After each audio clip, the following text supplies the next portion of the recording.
오늘 우리에게 주신 하나님의 말씀은 사도행전 8장 26절에서 39절의 말씀입니다.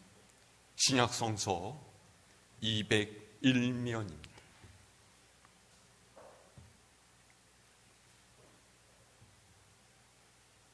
봉독하겠습니다.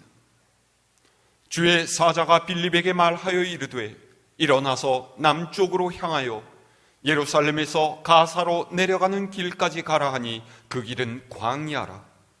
일어나 가서 보니 에디오피아 사람 곧 에디오피아 여왕 간다게의 모든 국고를 맡은 관리인 네시가 예배하러 예루살렘에 왔다가 돌아가는데 수레를 타고 선지자 이사야의 글을 읽더라.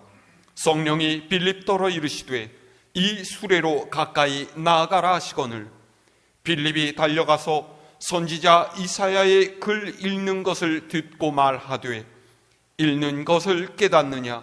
대답하되 지도에 주는 사람이 없으니 어찌 깨달을 수 있느냐 하고 빌립을 청하여 수레에 올라 같이 앉으라 하니라.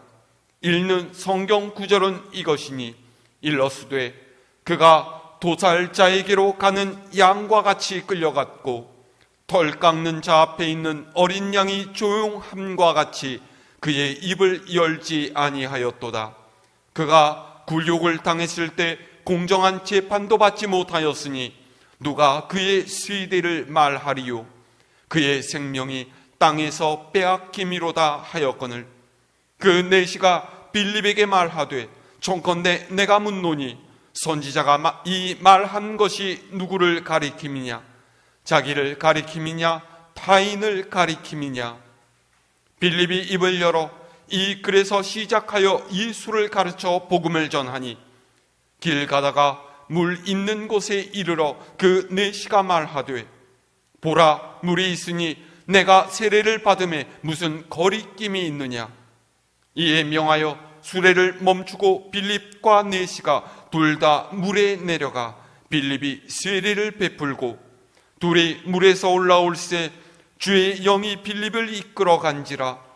네시는 기쁘게 길을 가므로 그를 다시 보지 못하니라. 아멘.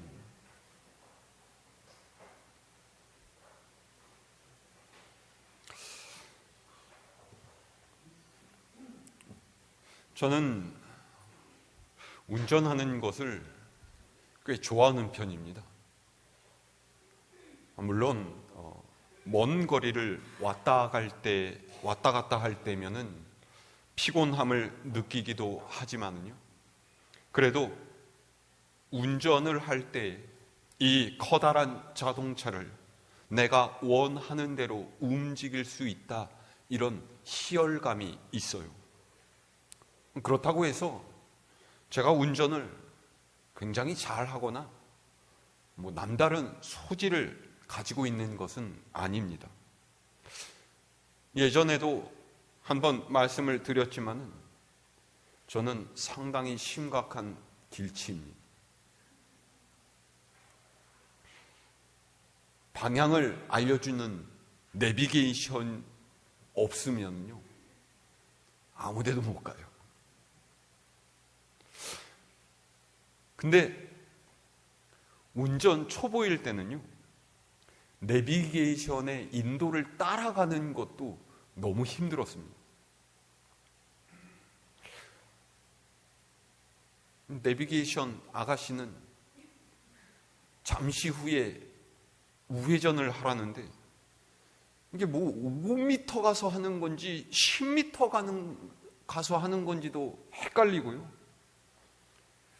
비보 좌회전인데 빨간불에 가도 되는 건지 파란불에만 가야 되는지 기억도 안 나고, 옆에서 버스나 덤프트럭 같은 큰 차가 달리면은 저게 언제 나를 덮칠까, 이런 생각이 들어서 굉장히 겁이 나곤 했습니다. 근데 어쨌든 꾸준히 하다가 보니까 점점 실력이 늘어가더라고요. 덤으로 내비게이션 아가씨랑도 굉장히 친해졌습니다. 옆에서 저희 사모가 꾸준히 회방을 놓기는 하는데 그래도 아직까지는 좋은 관계를 유지를 해가고 있습니다. 지금 우리는 성령 강림 절기를 지내고 있습니다. 예수님께서 하늘로 올라가시기 전에 제자들에게 오직 성령이 너희에게 임하시면 너희는 권능을 받고 예루살렘과 온 유대와 사마리아와 땅 끝까지 이르러서 내 증인이 되리라 하셨죠.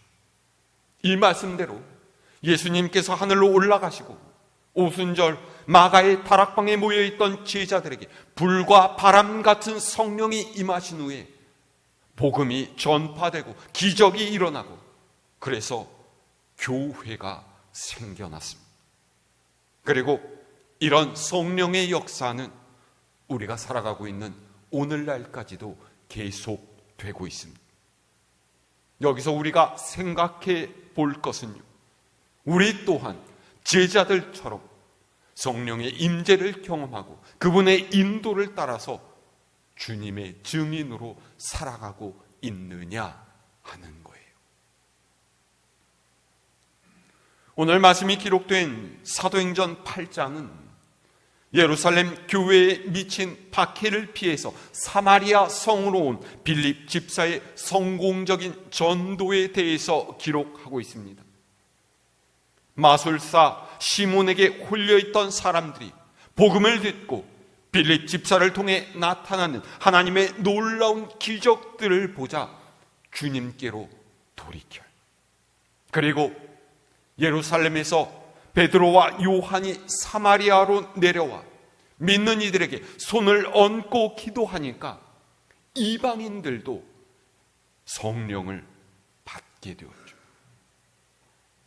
오랫동안 유대인과 이방인 사이를 가로막고 있었던 견고한 담이 성령의 능력으로 깨어지고 둘이 하나가 되는 놀라운 통합의 역사가 일어난 거예요. 그런데 이때 갑자기 빌립 집사에게 사마리아 성에서 떠나서 광야로 가라는 하나님의 말씀이 전해져요. 자, 오늘 26절에서 28절의 말씀 함께 읽을까요? 시작. 주의 사자가 빌립에게 말하여 이르되 일어나서 남쪽으로 향하여 예루살렘에서 가사로 내려가는 길까지 가라 하니 그 길은 광야라. 일어나 가서 보니 에디오피아 사람 곧 에디오피아 여왕 간다게의 모든 국고를 맡은 관리인 네시가 예배하러 예루살렘에 왔다가 돌아가는데 수레를 타고 선지자 이사야의 글을 읽더라. 아멘. 주의 사자라고 되어 있는 부분을 영문 성경은 하나님의 천사라고 기록해 놓았습니다. 빌립 집사가 천사의 말을 어떻게 들었는지는 모르겠어요. 그러니까 꿈에서 보고 들은 것인지 아니면 기도 중에 환상을 보았는지는 알 수가 없지만 어쨌든 그는 남쪽을 향해 예루살렘에서 가사로 내려가는 길까지 가라는 하나님의 계시를 받았던 거죠. 다른 말로 하자면 성령께서 그의 길을 친히 인도해 주셨다라는 거예요. 사도행전을 읽다가 보면은 하나님께서 사도들이나 전도자들을 친히 인도하시는 장면이 종종 나오는데요, 이 모습들은 조금씩 다 다릅니다. 첫 번째는요, 어떤 특별한 것이 없는 일상을 통해서 인도하실 때가 있어요. 그러니까 어떤 음성이나 계시를 받지 않고 그저 자기 판단대로 길을 가는데 그 중에서 하나님의 뜻을 발견하게 되는 경우입니다.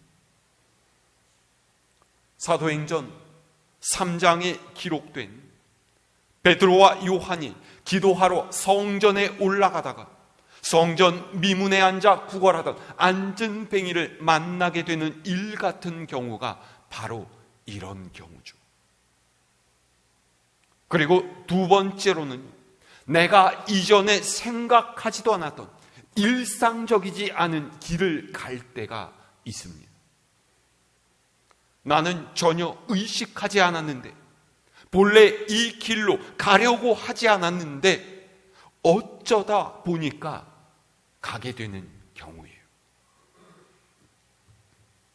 오늘 말씀에 등장하는 빌립 집사가 사마리아 성으로 내려와 전도하게 된 계기는요, 예루살렘 교회에 닥친 유대인들의 박해 때문이었습니다. 사도 바울이 곳곳에 복음을 전하게 된 경우도 이와 비슷합니다. 바울은 3차례의 전도 여행을 떠났어요. 그런데 계획대로 진행된 적은 단 한 번도 없었습니다. 그는 복음을 전하면서 항상 핍박을 받고 고난을 당했어요. 매번 매를 맞고 돌에 맞고 재판에 회부되고 감옥에 갇히기가 일쑤였죠. 그런 고초를 겪으면서 자신을 잡아 죽이려고 하는 이들을 통해 피해서 밤중에 몰래 야반 도주를 하는 경우가 많았는데요, 가다가 보니까 어떤 성에 들어가게 되었고 거기서 전도를 하고 결국 교회를 세우게 되는 일이 많았다라는 거예요. 그러니까 본래 아무 계획도 없었는데 불현듯 내 인생에 닥친 어떤 일 때문에 삶의 방향을 수정하게 되었고, 그렇게 가다 보니까 이것은 하나님께서 의도하신 일이었구나, 그렇게 나중에 깨닫게 되는 경우가 바로 이런 경우예요. 그리고 세 번째로는 오늘 말씀처럼 하나님께서 직접적으로 지시하시는 경우입니다. 주의 사자가 빌립에게 일어나서 남쪽으로 예루살렘에서 가사로 내려가는 길까지 가라, 아주 구체적으로 말씀을 전해주셨죠. 사실 우리의 삶에 이렇게 하나님의 인도하심을 뚜렷하게 알 수 있다라면 얼마나 좋겠습니까? 내 삶의 방향을 바꾸려고 할 때, 인생의 중대한 결정을 내릴 때, 내가 알 수 없고 두렵게 생각되는 문제와 부딪혀야 할 때, 그럴 때 명백하게 하나님께서 너 이렇게 해라 말씀해 주신다라면 얼마나 힘이 되고 도움이 되겠어요. 저 또한 제 인생에서 중요한 결정을 내릴 때 하나님의 뜻을 알기 위해서 기도하고 노력했습니다. 특별히 섬기던 교회를 떠나서 다른 곳으로 가려고 했을 때가 그랬죠. 그런데 바로 이때가 우리의 믿음이 개입되는 지점입니다.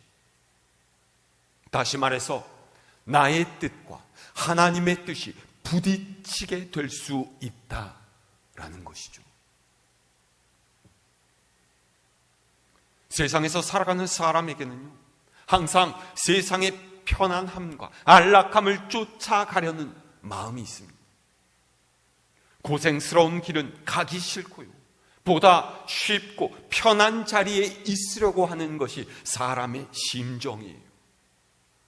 그래서 우리는 늘 우리 개인의 뜻을 하나님의 뜻 앞에다가 놓으려고 하죠.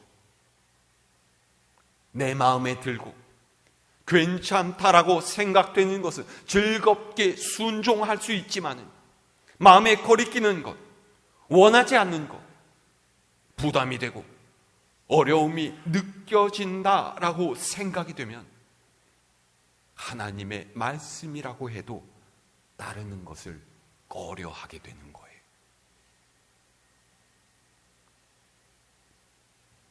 여러분, 하나님의 뜻을 분별하고 하나님의 인도하심을 받으려면 이미 분명하게 드러난 하나님의 뜻에 순종하는 것이 먼저입니다.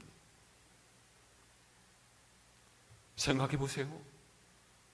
차에 아무리 좋은 내비게이션을 달아 놓았다라고 해도요, 그것을 쓰지 않는다라면 아무짝에도 쓸모가 없습니다.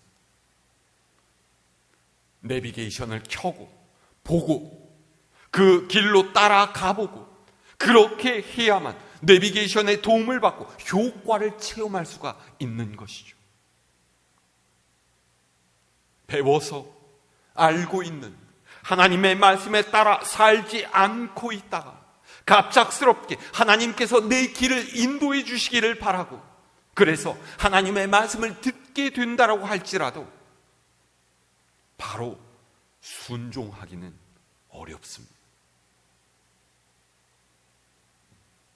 집에 성경책을 갖다 두었다고 해서요, 그것이 자동적으로 내 인생의 길잡이가 되어주는 것이 아닙니다. 내가 읽고 듣고 깨닫고 순종해 가야만 그제서야 하나님의 말씀이 내 삶을 인도하는 등불이 되고 빛이 되는 거죠. 그래서 이 구절에서 우리가 배울 점은 하나님께서 빌립을 이렇게 인도하셨구나 하는 것이 아니라 빌립이 하나님의 말씀에 이렇게 순종했구나 하는 거예요. 순종하는 사람만이 하나님의 뜻을 발견할 수가 있습니다. 여러분, 삶의 문제 앞에서 하나님의 뜻을 알기 원하십니까? 그러면 이미 알고 있는 하나님의 뜻에 순종하세요. 우리에게 주신 하나님의 뜻이 무엇입니까? 하나님을 경외하고 말씀을 따라 살고 이웃을 사랑하고 죄악을 멀리하는 등등, 뭐 그런 것들 아닙니까? 우리가 수백 번 듣고 배워서 진즉에 알고 있는 것인데 문제는 순종하지 않고 있다라는 거죠. 그러면서 하나님의 뜻, 제발 나에게 알려주십시오 라고 해도 헛일이에요. 하나님의 뜻을 알아듣게 한 내 영이 깨어있지 못하고 하나님의 말씀에 순종할 준비가 되어 있지 않으면 아무런 의미가 없습니다. 빌립이 주의 사자의 인도하심을 받은 것은요, 그가 평소에 하나님과 동행하고 하나님께 순종하는 사람이었기 때문입니다. 27절 첫머리 뭐라고 되어 있습니까? 일어나 가서 보니 그랬잖아요. 빌립은 즉각 하나님의 말씀에 따라갔어요. 자, 그렇게 빌립이 광야에 나가보니까요, 때마침 수레가 한 대 지나갑니다. 그 수레에 탄 사람은 에티오피아 여왕의 국고를 맡은 관리인 네시였어요. 오늘날로 따지자면 한 나라의 재무부 장관쯤 되는 사람이. 그런데 그가 예배하러 예루살렘에 왔다가 돌아가면서 선지자 이사야의 글을 읽고 있었다라고 해요. 그러니까 이스라엘 백성이 아닌 이방 사람이 하나님께 예배를 드리러 예루살렘 성전을 방문했었다라는 것이고요. 돌아가는 길에도 성경을 손에 쥐고 읽고 있었다라는 거죠. 어떻게 이 사람이 여호와 하나님을 알고 예배하러 예루살렘까지 오게 되었는지는 모르겠지만 이 사람은 하나님을 향한 열정이 있는 사람이에요. 하나님께서는 바로 이 사람을 위해서 빌립을 이곳으로 인도하셨던 거죠. 자, 29절에서 31절의 말씀 읽어볼까요? 시작. 성령이 빌립더러 이르시되 이 수레로 가까이 나아가라 하시거늘 빌립이 달려가서 선지자 이사야의 글 읽는 것을 듣고 말하되 읽는 것을 깨닫느냐? 대답하되 지도에 주는 사람이 없으니 어찌 깨달을 수 있느냐 하고 빌립을 청하여 수레에 올라 같이 앉으라 하니라. 아멘. 성령께서 빌립에게 그에게로 나아가라 하셨어요. 그리고 빌립은 그 말씀대로 그 내시에게 가서 이사야 선지자의 글 읽는 것을 듣다가 질문하죠. 지금 읽고 있는 것이 무슨 뜻인지 알겠습니까? 내시가 뭐라고 해요? 모르겠습니다. 내게 뜻을 가르쳐 주는 이가 없는데 어떻게 알 수가 있겠습니까? 그리고 빌립을 청해서 자기 옆자리에 앉혔어요. 여러분 놀랍지 않습니까? 이 사람은요, 다른 나라 사람이기는 해도 고위 관료예요. 좋게 말하자면 높은 신분에 걸맞는 위엄을 부릴 수 있는 자리에 있었다라는 것이고요. 좀 안 좋게 말하자면 권위의식이 몸에 배어있는 자리에 앉아있는 그런 사람이었다라는 거죠.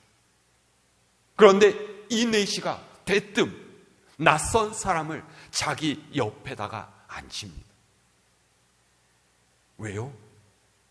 성경 말씀에 대해서 가르침을 받기 원했기 때문이에요. 말씀에 대해서 알고자 하는 열망이 국적과 신분의 차이를 뛰어넘었다라는 것이죠. 더 놀라운 것은요, 이 내시가 읽고 있던 말씀입니다. 자, 32절에서 34절 말씀 함께 있습니다. 시작. 읽는 성경 구절은 이것이니 일러스되 그가 도살자에게로 가는 양과 같이 끌려갔고 털 깎는 자 앞에 있는 어린 양이 조용함과 같이 그의 입을 열지 아니하였도다. 그가 굴욕을 당했을 때 공정한 재판도 받지 못하였으니 누가 그의 세대를 말하리요? 그의 생명이 땅에서 빼앗김이로다 하였거늘 그 내시가 빌립에게 말하되 청컨대 내가 묻노니 선지자가 이 말한 것이 누구를 가리킴이냐? 자기를 가리킴이냐? 타인을 가리킴이냐? 아멘.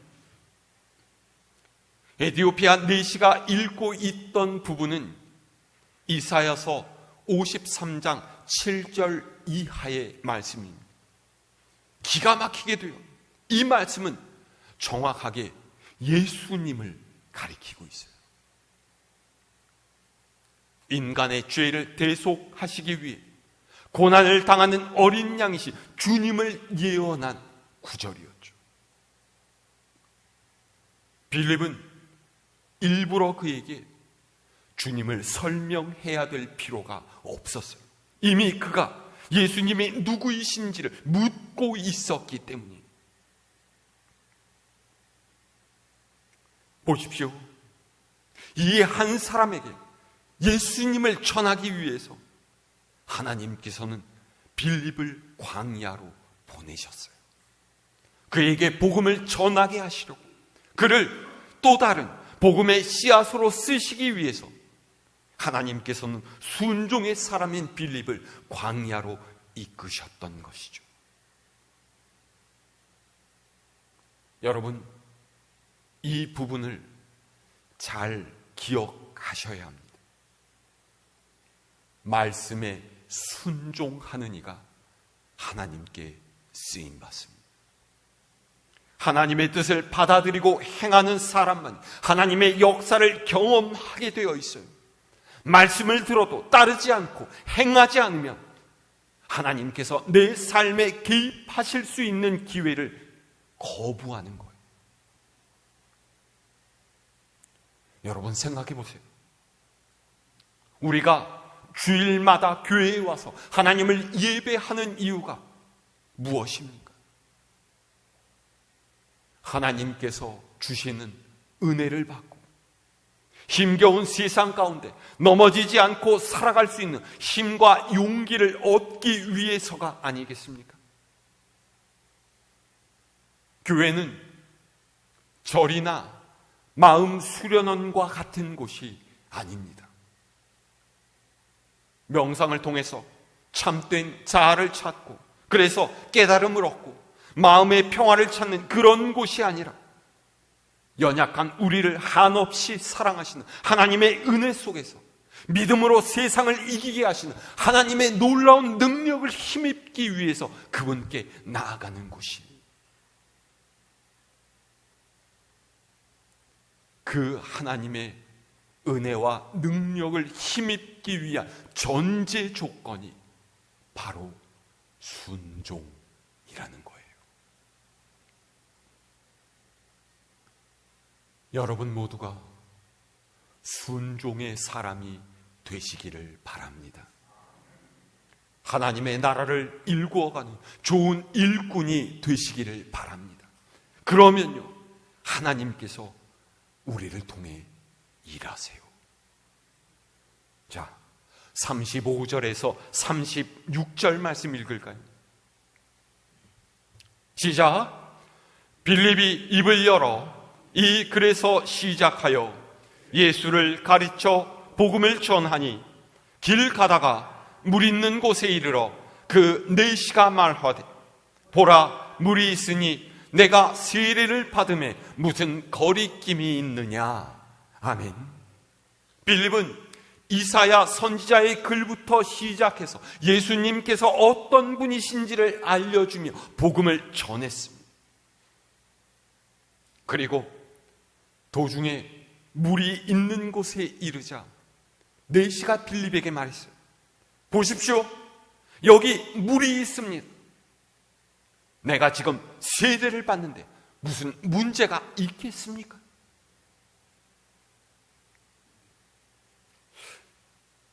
여러분, 이 말을 주목하십시오. 물이 있으니 내가 세례를 받는데 무슨 거리낌이 있느냐라는 말은요, 굉장히 급진적이고 도전적인 말이.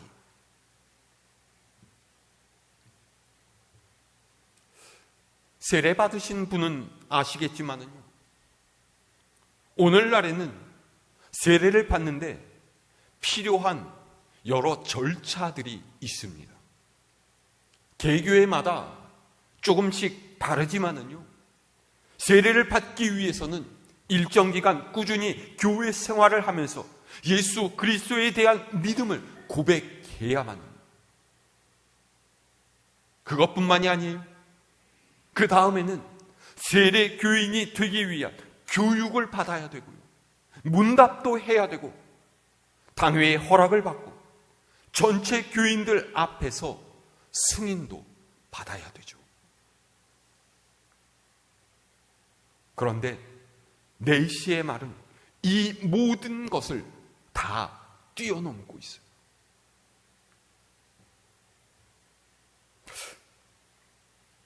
예를 들어서요, 대학교 강의실에서 수업을 듣는데 어떤 사람이 갑자기 문을 드르륵 열고 들어와서 보라, 여기 분필이 있으니 내가 강의하는데 무슨 거리낌이 있느냐 이렇게 말한다면 여러분 어떻게 반응하시겠습니까? 강의하세요. 그러시겠어요? 분필만 있으면 교수가 될 수 있습니까? 물이 있다고 세례를 받아요? 이뿐만이 아닙니다. 여러분, 4시의 이 말은요, 엄청난 자유의 선언이에요. 구약 성경 신명기 23장을 보면은요, 여호와의 총회, 그러니까 하나님의 백성이 될 수 없는 이들에 대한 규정이 기록되어 있어요. 신명기 23장 1절은요, 고환이 상한 자나 음경이 잘린 자는 여호와의 총회에 들어오지 못한다 라고 되어 있고요, 그 아래는 암몬 사람이나 모압 사람 같은 이방인은 영원히 여호와의 총회에 들어오지 못한다 이렇게 되어 있죠. 그런데 이 넷이 어떤 사람입니까? 넷이자 이방인이에요. 그러니까 하나님의 백성이 되지 못하는 결격 사후에 모든 게 부합되는 사람이었던 거죠. 근데 이 사람이 빌립에게 어떻게 말하고 있습니까? 내가 세례받는데 무슨 문제가 있겠습니까? 여러분, 이 말은 빌립에게 질문한 것이 아니에요. 빌립의 허락을 구하는 말이 아닙니다. 빌립이 전하는 복음을 듣고서 이 사람이 진리를 깨우쳤어요. 예수님께서는 실로 모든 사람의 죄를 짊어지고 죽으셨구나. 이방인인 내게도 죄를 용서해 주시는 그분의 은혜가 똑같이 임했구나. 내가 이방인이고 넷이라고 할지라도 구원받는 하나님의 백성으로 살아갈 수가 있구나. 이런 확실한 믿음이 그에게 생겨났다라는 거예요.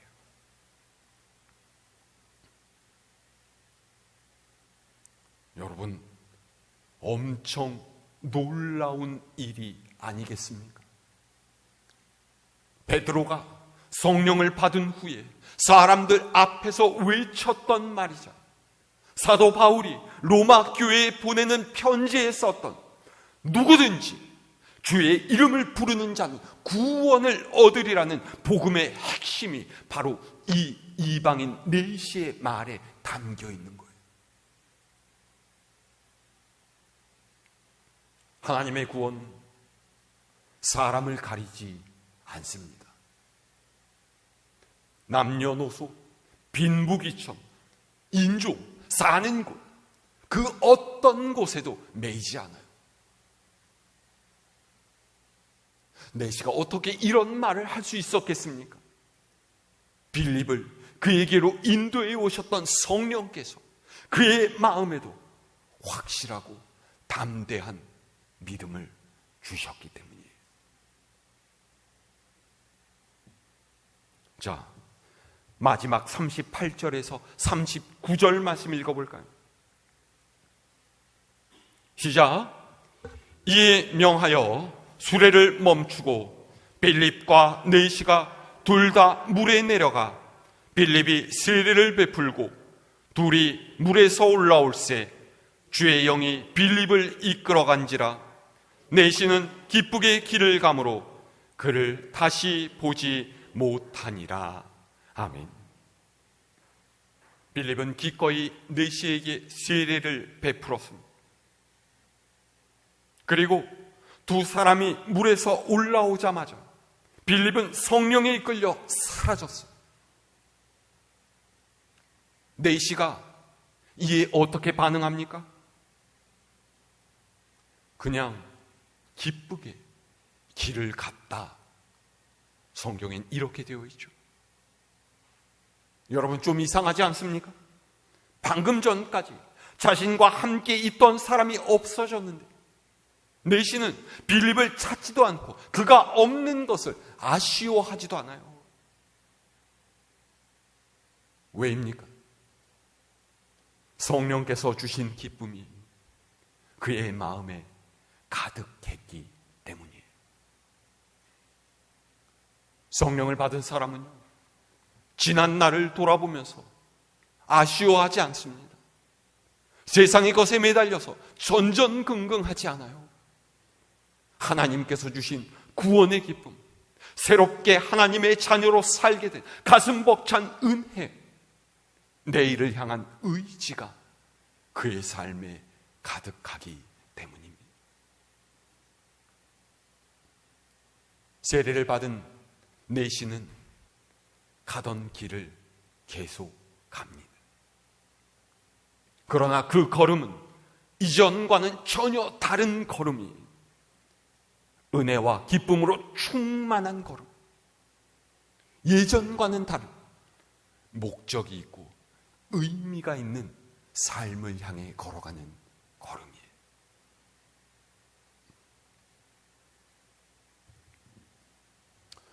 오늘 여러분의 삶에 성령께서 주시는 이 은혜와 기쁨이 가득하시기를 바랍니다. 말씀을 따라 순종함으로써 하나님의 귀한 역사의 쓰임을 받는 여러분 되시기를 바랍니다.